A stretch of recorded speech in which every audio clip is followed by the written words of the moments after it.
देखिए हमारे तो महापुरुषों का इतिहास रहा है, तो बाबा साहेब कहते हैं कि जो लोग अपना इतिहास नहीं जानते वो कभी इतिहास नहीं बना सकते। तो बाबा साहेब से पहले जितने भी हमारे तथागत बुद्ध जब आए, उनका धम्म जब प्रमोट हो रहा था, तो भिक्खु ऐसे थे पहले कि सारे भिक्खुओं ने अपनी बॉडी को जलाने से मना कर दिया। और भिक्खु क्या कहते थे कि हमारी बॉडी को ऐसी खुले में डाल दिया जाए ताकि मरने के बाद भी हमारी बॉडी किसी का भोजन बन सके, किसी के काम आ सके, किसी जानवर की भोजन बन सके। उन्हीं से प्रेरणा लेकर हम लोगों ने भी ये किया। और उन लोगों का मुझे नहीं पता, लेकिन हमारा ये कि हमारे महापुरुषों ने, जितने भी हमारे महापुरुष आए, उन्होंने एक इतिहास रचा है और उनसे बड़ा विद्वान पूरी दुनिया में नहीं है। तथागत बुद्ध को ले लीजिए, महामानव ज्योतिबा फुले को ले लीजिए, और हमारे महामानव परम पूज्य बोधिसत्व बाबा साहेब को ले लीजिए, जिन्होंने मतलब वो लोग अपने समुदाय के लिए कर सकते हैं, लेकिन हमारे महापुरुष सिर्फ ये है कि वो कभी किसी में भेदभाव नहीं करते, वो समानता लाते हैं। इसीलिए बाबा साहेब ने अपने हिंदू कोड बिल के माध्यम से और अपने संविधान के माध्यम से पूरे भारत के तमाम लोगों को इक्वल बराबरी का हक दिया। ये हमारे महापुरुष ही कर सकते हैं और कोई नहीं। अक्सर हम देखते हैं कि लोग बहुत सारी चीज़ें दान करते हैं, पैसों का दान करते हैं, संपत्ति का दान करते हैं, बहुत सारे दान करते हैं, लेकिन जब दान की कड़ी में एक बहुत महत्वपूर्ण बात आती है जो कि है शरीर के अंगों का दान करना, तो इतना महान काम ये संस्था कर रही है, किस उद्देश्य को लेकर कर रही है, क्यों कर रही है और किस आधार पर कर रही है। तो इसी कड़ी में मेरे साथ में शकुन बोध जी है, उन्हीं से जानना चाहूँगी। शकुन बोध जी, इतना महान काम, और वो भी माता रमाबाई के जो परिनिर्वाण दिवस पर है, इस तरह का आइडिया आया कहाँ से? तो पहले तो ये बताएं कि देखिए अभी तक इंडिविजुअली डोनेट होते आए हैं सारे बॉडी पार्ट्स, बॉडी ऑर्गन्स, लेकिन सामूहिक रूप से पूरी दुनिया में पहली बार ये इतिहास रचा है। और ये ऐतिहासिक काम इसलिए है क्योंकि माता रमाबाई जी का जो त्याग है, जो बलिदान है, मतलब उन्होंने अपने 4 बच्चों को हमारे लिए, यानी कि समाज को ऊपर उठाने के लिए जो कुर्बानी दे दी, जो बलिदान दे दिया, उनको तमाम दुनिया वाले जाने कि एक ऐसी माता रमाबाई जी भी आई जिन्होंने अपने 4 बच्चों को समाज के लिए कुर्बान किया। तो उन्हीं को आदर देने के लिए उनकी जो पुत्रियां हैं, हम जीते जी तो लोगों को जागरूक कर ही रहे हैं, लेकिन मरने के बाद भी हम सब ऐसा काम करके जाएंगे कि मरने के बाद भी मरते हुए को किसी को जीवन दान हम लोग दे सकते हैं। तो ये प्रण आज हमने लिया है कि जब भी हम कभी मरेंगे तो हमारी बॉडी एम्स हॉस्पिटल को हम डोनेट करने का संकल्प लेते हैं सभी तमाम। जी, ये भी जानना चाहूँगी कि इस कड़ी में सिर्फ केवल महिलाएं निकल कर आई हैं, पुरुषों की भी भागीदारी रही है? देखिए पुरुष तो बहुत सारे हैं कि जो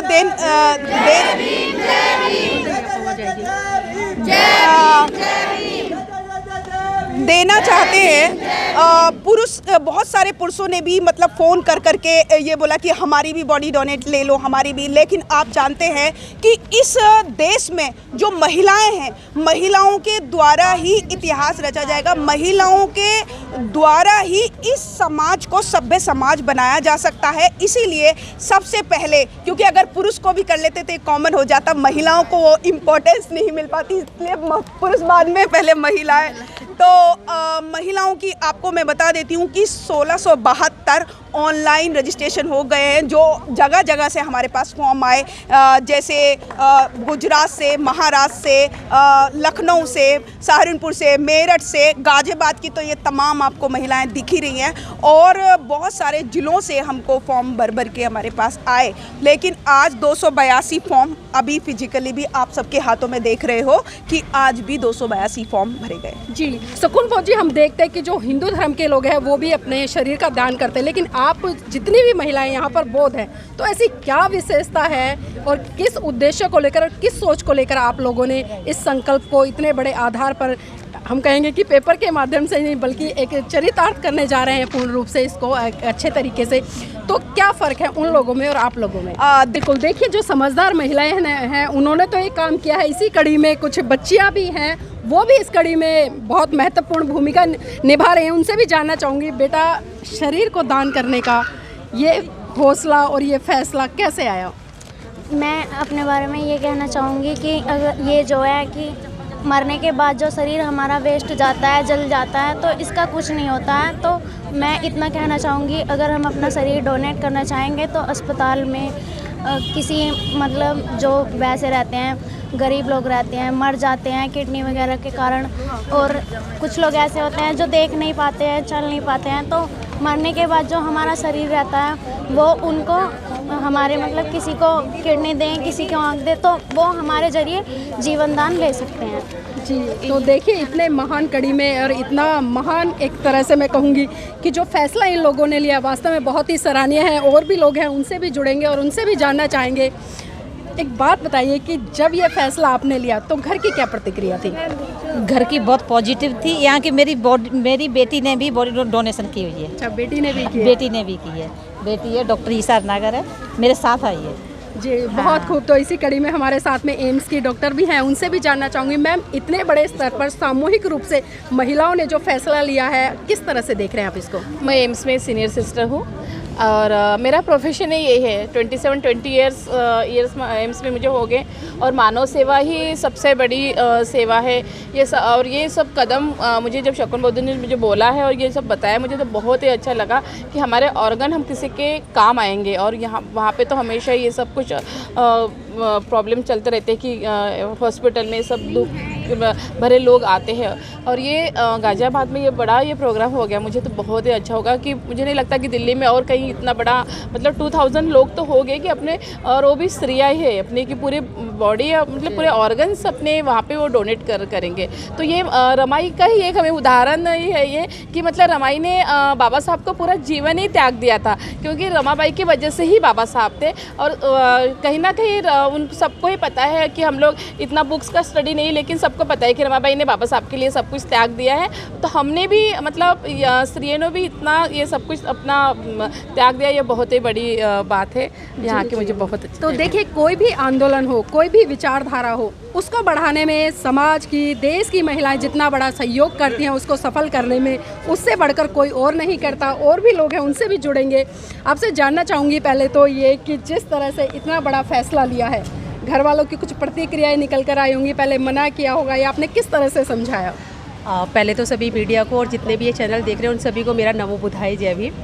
मैम, ऐसा कुछ नहीं हुआ, और क्योंकि हम लोग बाबा साहब के मिशन मूवमेंट में मेरे को अभी शायद लगभग 7 साल हुई होंगी, और 7 साल के अंदर प्रभु सेवा संस्थान से भी जुड़ी और मैं भीम ज्ञान चर्चा से भी जुड़ी।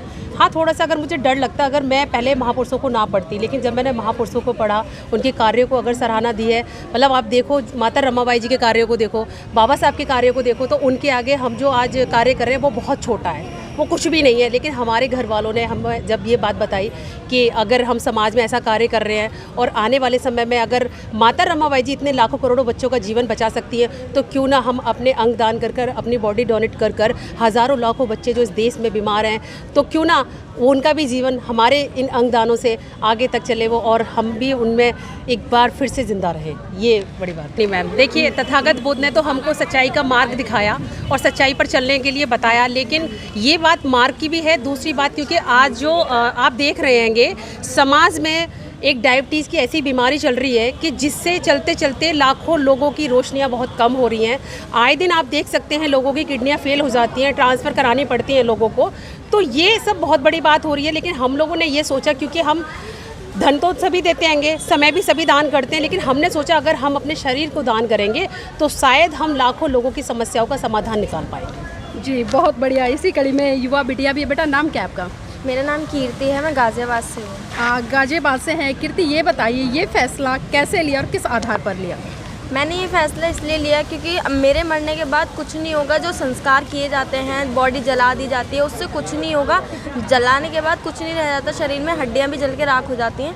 तो उस राख होने से अच्छा है कि हम किसी के काम आए, किसी का जीवन बचा सकें हम। तो देखिए, यहाँ पर जो संकल्प महिलाओं ने लिया है वास्तव में बहुत ही सराहनीय है। और एक कोटेशन लिखी थी कि 1 मिनट किसी की ज़िंदगी नहीं बदल सकता, लेकिन 1 मिनट में लिया गया फैसला लाखों करोड़ों लोगों की ज़िंदगी बदल सकता है। और वही फैसला यहाँ पर जो प्रबुद्ध सेवा संस्थान है, उस संस्था की महिलाओं ने लिया और बहुत अच्छे तरीके से इसको भलीभूत करने के लिए आगे बढ़ रही हैं। नौजवान बिटिया भी हैं इस कड़ी में, क्योंकि देखिए हम अक्सर देखते हैं कि कहीं ना कहीं वो लोग निकल कर आते हैं जो समाज में काम करते हैं, लेकिन आज हम देख रहे हैं कि किस तरह से युवा वर्ग भी आज बढ़ चढ़कर सामाजिक कार्यक्रमों में, गतिविधियों में भाग ले रहा है। आपका नाम क्या है? मेरा नाम कनिष्का है, मैं गाज़ियाबाद से हूँ। कनिष्का, जब आपने ये निर्णय लिया तो पहले घर में किससे पूछा और क्या रिएक्शन हुआ घर वालों का? मैंने अपनी मम्मी से पूछा सबसे पहले कि मुझे अपनी बॉडी डोनेट करनी चाहिए या नहीं, तो मम्मी का रिएक्शन था बिल्कुल करनी चाहिए, क्योंकि कोई फ़ायदा नहीं है मरने के बाद इस बॉडी का। अगर हम इस बॉडी को डोनेट करके हम किसी का भला कर सकते हैं तो ये अच्छी बात है। तो वही बस मैंने ये अपनी मम्मी से पूछा, तो मम्मी का ये जवाब यही था। अगर आपने अभी तक हमारा चैनल सब्सक्राइब नहीं किया है तो सब्सक्राइब करें और घंटी का बटन बिल्कुल भी दबाना ना भूलें, ताकि सभी लेटेस्ट खबरें पहुंच सकें आप पे सबसे पहले।